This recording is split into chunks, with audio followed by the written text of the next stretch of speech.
Hey, welcome to Javita's Stampin' Spot. It is my first day of summer break. I'm a substitute teacher and we got out of school yesterday.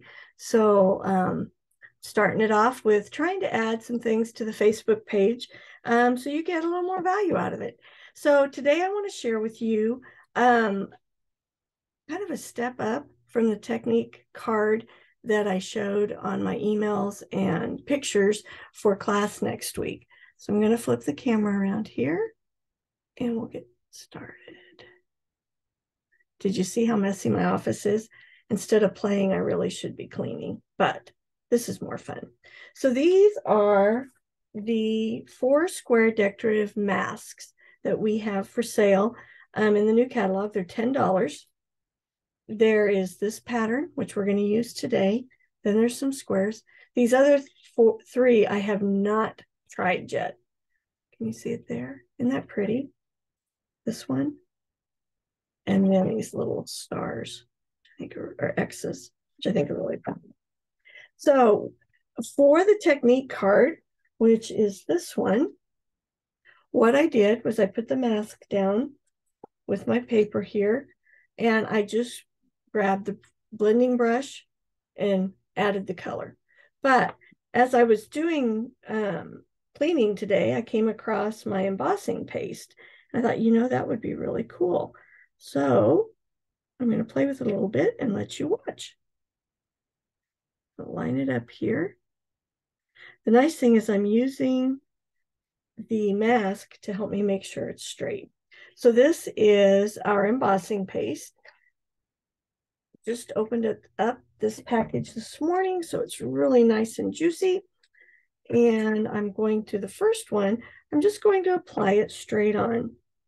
Okay, this is bothering me. My paper underneath her is good. I accuse other people of being OCD, and then I think I'm as bad as they are. All right. So I'm using the lines to line it up. Okay, so you're just going to take the paste and we'll rub it across here. And what's nice is the paste does go a long ways because you're able to scrape it off.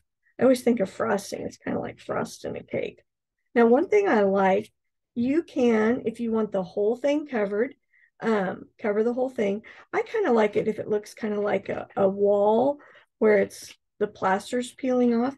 So I like it if I can just give part of it full coverage and then just kind of diminish the coverage as I go across. Of course, it has to dry. You can use your heat tool or you can just let it air dry. So doesn't that look cool? I can't wait to make cards with this. All right.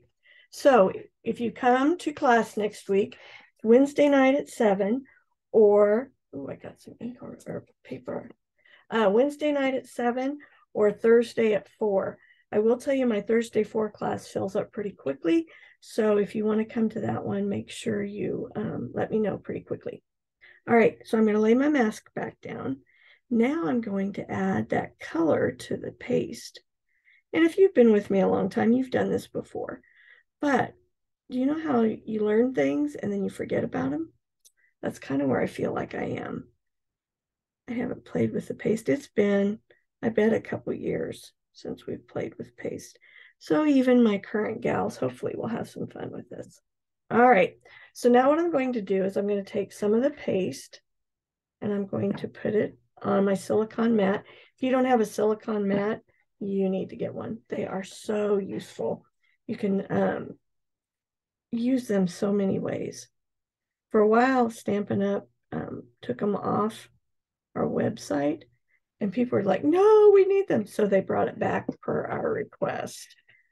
And I use them a lot. They're great. Like if you are getting ready to glue something down and then you realize, oh, I got to put ribbon on first or whatever, put your adhesive face down on the silicone mat while you're doing the other, or silicone, depending on how you say it.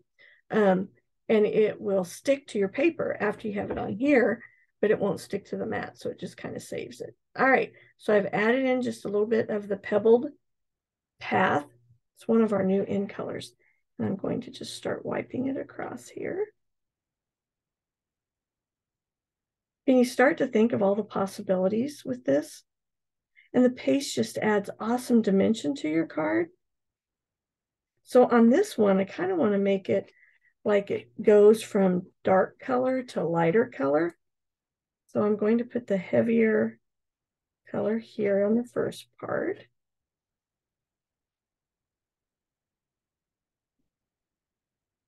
Then what I'm going to do is add just a little more paste so it's not quite as dark, and mix that in. Oops, sorry guys.